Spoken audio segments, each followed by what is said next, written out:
I just gained so many subscribers on YouTube, and I'm about to tell you how.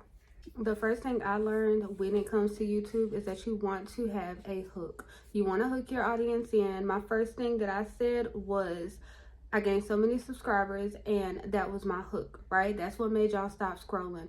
We really got to deep dive into hooks now, especially in 2025, where we have so many different, content creators out there, and it's very competitive. You have to be the one to stand out, because a lot of people are making some of the same content and it becomes repetitive. So if you're not bringing something different to the table, you're not going to stand out and you're not going to get those views. If y'all are stuck with hooks, and trying to hook your audience in, whether it's YouTube, whether it's TikTok, or any other platform, you can always click the link that's attached to my description. It is a link to my link tree. You can click on that and hit Visit Exquisite. I have brand templates. I also have hooks. I have all the things that you need to be a content creator in 2025. A secret that I'm about to tell you that I'm 100% guaranteed that no one else is telling you, it's going to make your jaw drop.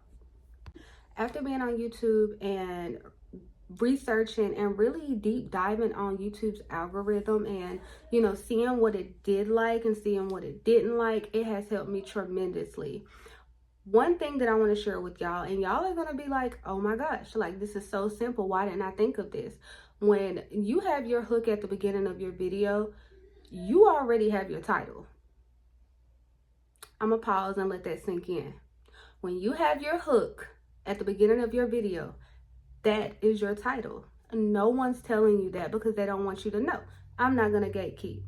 My title is going to be, I gained so many subscribers, or you can rephrase it, right? You can use your hook and rephrase it, but your hook is what's going to take you to the next step. So it's multiple different steps. You want to start with one. One is going to be your hook. You need to already be, deep diving and pulling in a strategy on what you want to talk about first, right? You want to know your niche. You want to, know your audience. You got to inspect what you expect. So we have hooks, we have our title, your description, right? So what you're going to want to think about when it comes to your description is hashtags. You want to make sure you're using relevant hashtags. Your hashtag should be whatever you're saying in your video, whatever your video is about. You should be rephrasing whatever your video is about 3 times in your video. So like I said, this is my second time referring to what my video is about, saying this is how you get more subscribers. The algorithm is going to pick up on that. The more you say it, the more they're going to pick up on it, the more they're going to put you in front of the right people. So that is a big one, y'all. And when it comes to utilizing the keywords and phrases and hashtags in your description, also remember, you need to be branding yourself. You need to be pushing yourself out there. Just like I mentioned, I have branding templates. I have, hook templates. I have, e-guides, e-books, and I promoted that. I promoted my brand. You can do that in your videos, right? You can always promote yourself. You can utilize different platforms to get, your subscribers up and really touch other people. Thumbnails seems like it's like the hardest thing in the world, right? But it's like very simple when it comes to the thumbnails. You have all these different apps that's, able to help you when it comes to thumbnails. You have vidIQ, you have TubeBuddy. There's so many different apps out there that you can utilize that's going to help you with your thumbnail. Your thumbnail, like I said in all my videos, is your first impression, right? You want to make sure you're making a good first impression, because if your thumbnail is bare minimum and there's no catchy, there's nothing there, they're going to scroll past it. These people are not seeing your videos before they see your thumbnail. They're seeing your thumbnail before they see your videos. Think about it like that. Another thing people don't really know is that you can utilize YouTube's search box. You can go up here, type in something as simple as, what is people searching for on YouTube? Or something as simple as, because TikTok is trending right now, right? The TikTok ban that's trending, the LA fires, those things are trending. You can type in the search bar and look at what people are actually searching for. Copy and paste. And when I say copy and paste, I mean literally copy and paste. Once you copy and paste it, you can utilize those in your hashtags. You can utilize them in your description and all those things, y'all. There's ways out there where I feel like we overwork. And I did this when I began being a content creator on YouTube. Like, I overworked myself when the things were like right there in my face. And these are the things, like I say, people do not tell you. They give you the runaround. They don't tell you the game. I'm a small content creator, right? I'm going to put you up on it. It was so hard for me when I first started. Like I said, I had people, giving me advice, and, I appreciate their support and I appreciate their advice, but you're never going to learn the algorithm or the ins and outs of YouTube unless you're doing these things yourself. Also, when it comes to your YouTube page, you want to make sure, say if you're branding on a different, platform, say you're just branding on TikTok, right? And you're telling people, you want them to subscribe to you on your YouTube page. Like I said, yes, thumbnails are first impressions, but your pages as well. If you don't have a YouTube banner, or you don't have like a featured video or something, that's eye-catching to them, they're not going to subscribe. And another thing about subscriptions, when someone subscribes to you, if they do not comment or watch a couple minutes of your video, is going to fall off. So a lot of us are getting, because like I said, YouTube is on easy mode, so a lot of us are getting more subscribers now, but you're seeing the numbers fall off the next day. The reason for it is because people are not watching your video, they're just hitting subscribe, or they're not engaging in the comments. And a lot of this happens when it comes to shorts. When you post shorts in YouTube, you tend to get more followers that way versus watching your videos, right? Because it's like people have a short attention span. So they're just scrolling and they like it, boom. It's easier to subscribe than to go, kind of search and dig for your profile, your page. So when it comes to that, and people are, just hitting that button and subscribing on shorts, and they're not, engaging or really watching, the video, it's not going to stick. And a lot of people, get to that 1K mark, because of course, before you're able to get monetized, you have to have 1,000, why am I thinking about TikTok? 1,000 subscribers and then 4,000 watch hours. So a lot of people get to that 1K mark and then notice their subscribers start falling off, and they don't know the reason. They're like, oh, is it my content? Is my content bad? It's not your content. It's people just not taking the time to do the things that they need to be doing. I don't know how y'all upload. There's so many different ways to upload on YouTube. You can upload using your phone.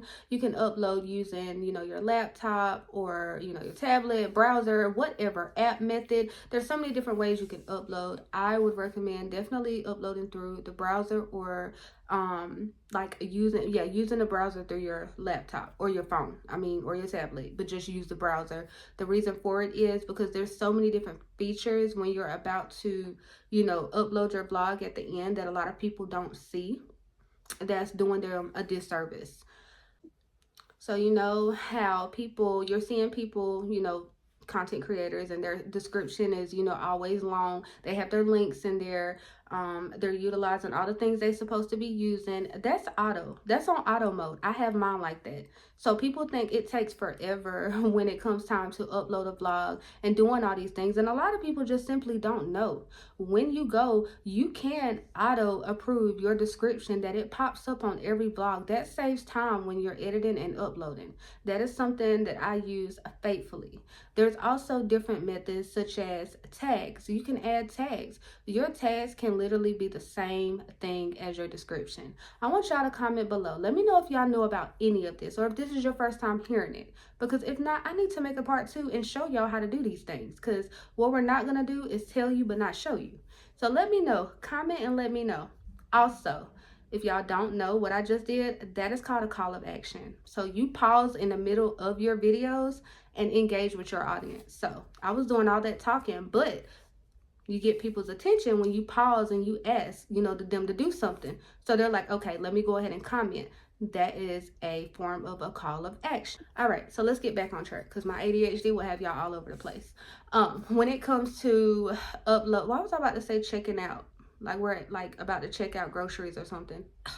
When it comes to finishing uploading your vlogs. Like I just went over the whole tag thing. If you don't know what the tags are, that's something that I can show you, or you can just, you know, Google it. But I definitely put tags up there. I think the maximum is 500. That's how many tags you can put, and I would utilize all 500 depending on your niche. Now, if your niche is, say, vlogs, you can do, you know, so many different things. You know, you can do day in the life, you can do weekend vlogs, you can do all kind of things that's relevant to vlogs, right? If you're doing educational content like talking head videos like I am right now, you can utilize educational content. You can utilize YouTube growth, the challenges subscribers face. You know, there's so many different things, and you want to make sure you're filling in that whole tag box, and that's going to help push out the video as well. And a lot of people just don't know about that. The next thing I want to talk about is end cards. You want to make sure you are promoting your own video. Pushing out and putting your end cards on there is definitely going to help people circle around, because the key on YouTube is to get your watch hours. That's how you get paid, and that's how you know, what you're known for, your watch hours. You got to get those up. So if you recommend your video at the end of your vlog instead of letting AI do it, or, you know, just not recommending them at all and it going to someone else's page, I mean, that's something simple that you could do right there. That is something I've been doing since day one, because what I'm not going to do is waste all this time making vlogs and then having somebody else's vlog come up behind mine and snatch it away. No. What we're going to do is, when you get to your end cards, you can go up. You can also put cards on your screen. Like up here, I'm gonna have a banner up here that's saying, you know, fast way to get you 1,000 subscribers, or whatever video playlist or whatever you want to put up there. You're able to do that, because if they're done watching this video, all they have to do is click that link and it's going to take them to your next video. If you know, you know. Chapters. Let's get into chapters. How many of y'all know about chapters? You probably heard about chapters but never took the time to really do it. Chapters does matter. And I was stubborn at the beginning of YouTube when I started, and people were telling me I needed to add chapters, and I was just like, no, that's extra work. Did myself a disservice.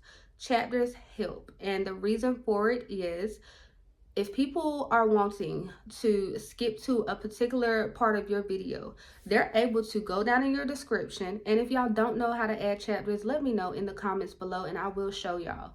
But when it comes to chapters, people are able to skip through your video to the part that they need, rather than them just clicking off your video not knowing, right? You can have a 15-minute long vlog, right? And then someone's just coming here for one specific reason. They just want to hear something specific. If you don't have it listed and they can't skim through and find it, you're messing up your watch hours, they're messing up your click rates, and then it's just going to fall off, right? So why not give them, you know, the information they need in the description, as far as, you know, where to land on your page, because then they're going to go straight to it. They're going to find it, they're going to click on it, and they're going to watch it. You're going to get those watch hours.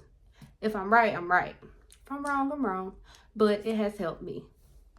I say all that to say this: there is no secret sauce to winning on YouTube. There is no secret sauce to getting monetized on YouTube. You just utilize the features that YouTube gives you. They provide you these features. You have people, you know, the people that's not gatekeeping. Shade. You have people on here that want to see, you know, genuinely, you have people that want to see you grow, that want to help you grow. If you utilize the things that I told you in this video and you really start digging in deep, you are going to be monetized and you are going to get those subscribers. YouTube loves when we utilize their features, right? They love it. They love when we're pushing things out, when we're downloading vidIQ or TubeBuddy and we're really like getting involved with our content. They love that. YouTube loves to see small YouTubers blow up. They do. That's just what they like to do, because for one, you're making a name for them and you're putting money in their pocket, right? So you got to think of it from a business standpoint. It's no secret sauce, y'all. The only thing you need to do is be you. Be true to yourself. Utilize these features and be consistent. Be consistent. You're going to reach someone. All right, Mackies, I done said a lot. Me over here rambling, but like I said before, if y'all do have any questions, make sure you put them in the comments. Small YouTubers, gather here. Somebody go ahead and drop that. Small YouTubers, gather here, because 2025 is our year.